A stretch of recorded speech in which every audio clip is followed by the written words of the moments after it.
हाँ तो प्यारे बच्चों, विलियन लेक्चर 2 टॉपिक में आपका स्वागत करता हूँ। लास्ट लेक्चर तक अपन विलियन, विलियन के प्रकार, विलियन की सांद्रता को दर्शाने वाली इकाई रिप्रेजेंटेशन की कुछ इकाई मोलरता और मोलरता को समझ चुके थे। आज विलियन को रिप्रेजेंट करने वाली आपको मैं तीसरी इकाई समझा रहा हूँ, mole fraction. Mole fraction, mole fraction को बोला जाता है मोल प्रभाज, मोल प्रभाज, या इसे ही कहा जाता है मोल अंश, मोल अंश। जैसे कि नाम से ही आपको क्लियर हो चुका है, ये मोल से संबंधित होगी। किसी भी विलयन में दो चीजें होती है, एक होता है विलय और एक होता है विलायक। विलायक को अपन रिप्रेजेंट करके आए थे ए से और विलय को रिप्रेजेंट करके आए थे बी से। तो ये होगी किसी विलयन में एक विलय के मोलों की संख्या और कुल मोलों की संख्या का अनुपात। जैसे आपको पता है कोई सा भी विलयन है तो उसमें दो चीजें हैं, ए है और बी है। ए का मतलब था विलायक और बी का मतलब था विलय, बी का मतलब था विलय। विलायक भी है और विलय भी है, तो विलायक के मोल भी होना चाहिए, मोल मतलब एन और विलायक मतलब एन है। विलय भी होना चाहिए मतलब एन और विलय भी, मतलब विलायक के मूल भी उपस्थित है और विलय के मूल भी उपस्थित है। तो इसको रेशियो बना दो। कभी मोल प्रभाज को जो रिप्रेजेंट किया जाता है वो किया जाता है एक्स से। तो मुझे कभी कभी किसका मोल प्रभाज निकालना है, विलायक का मोल प्रभाज। मुझे कभी निकालना है किसका मोल प्रभाज, विलय का मोल प्रभाज। तो मुझे विलायक का मोल प्रभाज निकालना है, तो विलायक के मोलों की संख्या, मुझे कभी विलायक का मोल प्रभाज निकालना है तो विलायक के मोलों की संख्या और कुल मोलों की संख्या। सेम टू सेम, मुझे कभी किसका मोल प्रभाज निकालना है, विलय का मोल प्रभाज निकालना है, तो विलय के मोलों की संख्या डिवाइड बाय कुल मोलों की संख्या। तो अब डेफिनेशन की बात करें तो किसी विलयन में एक अवयव के मोलों की संख्या और कुल मोलों की संख्या का अनुपात, ये क्या कहलाता है, मोल प्रभाज या मोल अंश। सेम टू सेम यहां भी देखिए, तो कभी विलय का मोल प्रभाज निकालना है तो विलय के मोलों की संख्या और कुल मोलों की संख्या। कभी टोटल मोल प्रभाज बोले, ये ऑब्जेक्टिव बहुत बार आया है, X A plus X B is equal to होता है 1। कल तक अपन ने ये बात कर ली थी कि जो मोल होते हैं वो भार बटे अणुभार होता है। तो जैसे Na की प्लेस पर चाहे तो आप क्या पुट कर सकते हो, भार अणुभार, विलायक का है तो विलायक का। सेम टू सेम Nb की प्लेस पर आप चाहो तो क्या पुट कर सकते हो बेटा, Wb अपॉन Nb। ये चीज आगे आपको समझना है इसलिए मैंने यहीं पर आपको करवा दिया।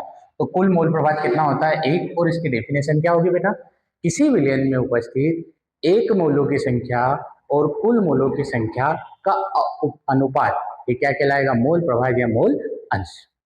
इस पे बहुत बार न्यूमेरिकल देखने को मिला है, तो न्यूमेरिकल आपको एक समझाता हूं। यहां पर बोला है आपको 36 ग्राम वाटर है जो कि 23 ग्राम इथेनॉल, इथेनॉल, इथेनॉल मतलब होता है एल्कोहल C2H5OH। क्या बोला है, 36 ग्राम पानी है और 23 ग्राम इथेनॉल है। आपको निकालना है मोल प्रभाज दोनों का, वाटर का भी और इथेनॉल का भी। तो यहां पर चाहे तो आप इसको इस तरीके से भी कर सकते हो, किसका किसका मोल प्रभाज निकालना है, वाटर का मोल प्रभाज निकालना है, मोल प्रभाज मतलब X और वाटर मतलब H2O। दूसरा किसका मोल प्रभाज निकालना है, इथेनॉल का, मतलब यहां पर इस तरीके से आप कर दो C2H5OH।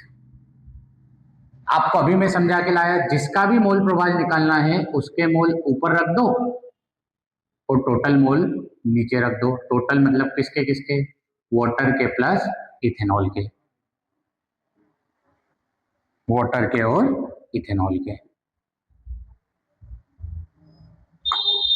तो इस तरीके से आपने इथेनॉल के भी मोल लिखेंगे। सेम टू सेम यहाँ पर इथेनॉल का मोल प्रभाव निकालना है, तो इथेनॉल के मोल divide total mole. Total mole मतलब वाटर का भी और C2H5OH का। अब मोल कैसे निकालते हैं अभी मैंने बताया, भार बटे अणुभार। मतलब कभी वाटर का मोल निकालना है तो वाटर का भार दिया हुआ है, कितने ग्राम दिया हुआ है, 36 ग्राम। और वाटर का अणुभार, और अणुभार मतलब कल भी बताया था, भार को जोड़ दो। और वाटर में H2O में ऑक्सीजन है, ऑक्सीजन का भार होता है 16 और हाइड्रोजन का भार होता है 1, 2 है तो 2, तो कितना हो गया बेटा 18। डिवाइड कर दे तो वाटर के मोल आएंगे आपके 2। सेम टू सेम बेटा यहाँ पर कभी बात करें, मुझे इथेनॉल के मोल निकालना है, तो इथेनॉल का जो भार दिया हुआ है वो कितना दिया हुआ है बेटा 23 ग्राम। 23 ग्राम। और इथेनॉल का अणुभार होता है, देखो कार्बन 2 है, एक कार्बन का भार 12 होता है तो 2 का होगा 24। ऑक्सीजन 1 है, एक ऑक्सीजन का भार 16। हाइड्रोजन 5 और 1 ये 6, मतलब एक का भार 1 तो 6 का भार 6, तो टोटल ये भार हो जाएगा बेटा 46। 26 अपॉन 46 मतलब 1/2, 1/2 का मतलब होगा 0.5। तो यहां से अपन को मिल गया वाटर के मोल कितने हैं 2 है, कुल कितने, वाटर प्लस इथेनॉल, वाटर कितना 2, इथेनॉल कितना 0.5, तो ये कितना हो जाएगा 2/2.5। सेम टू सेम यहाँ पर भी देखिए, तो इथेनॉल के मोल कितने हैं 0.5 है। टोटल मोल कितने हैं 2 + 0.5 मतलब 2.5।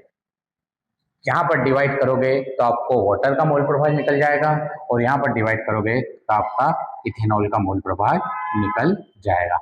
आप चाहते तो किसी का एक का मोल प्रभाव में निकालकर फिर उसको एक से माइनस कर देते, क्योंकि कुल मोल प्रभाव कितना होता है 1 होता है। आप कभी विलायक का निकाल लो तो 1 में से माइनस कर दो, विलय का निकाल लो तो 1 में से माइनस कर दो। ये न्यूमेरिकल आपको क्लियर होगा। तो अपन चलते हैं विलयन को दर्शाने वाली थर्ड इकाई परसेंटेज। परसेंटेज टर्म की कभी बात करते हैं तो परसेंटेज टर्म में कोई भी चीज 100% होती है।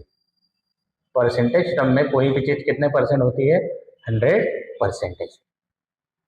परसेंटेज टर्म में अपन 3 बातें करते हैं, वॉल्यूम परसेंटेज,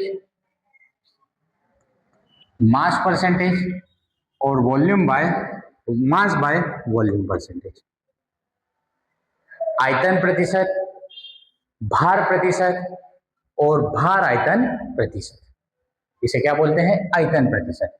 आयतन प्रतिशत में जो दोनों चीजें रहेगी वो ml में रहेगी, भार प्रतिशत में जो दोनों चीजें रहेगी वो ग्राम में रहेगी। अब दोनों चीजें कौन, एक होगा विलयन और विलयन में कौन उपस्थित होंगे, विलेय होंगे। तो इसकी कभी डेफिनेशन बोलो तो 100 ml विलयन में 100 ml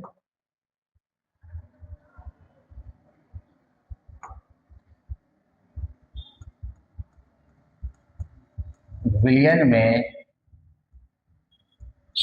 विलेय की ग्राम में मात्रा, विलेय की ग्राम में मात्रा, सॉरी ग्राम में नहीं बेटा, आयतनिक की केवल बात कर रहे हैं तो किसमें मात्रा होगी ml में मात्रा, ml में मात्रा। 100 ml विलयन में विलेय की ml में मात्रा, उसका क्या कहलाती है आयतन प्रतिशत। सेम टू सेम भार प्रतिशत की कभी बात कर रहे हैं तो 100 ग्राम विलयन में 100 ग्राम विलयन में विलेय की ग्राम में मात्रा, विलेय की ग्राम में मात्रा।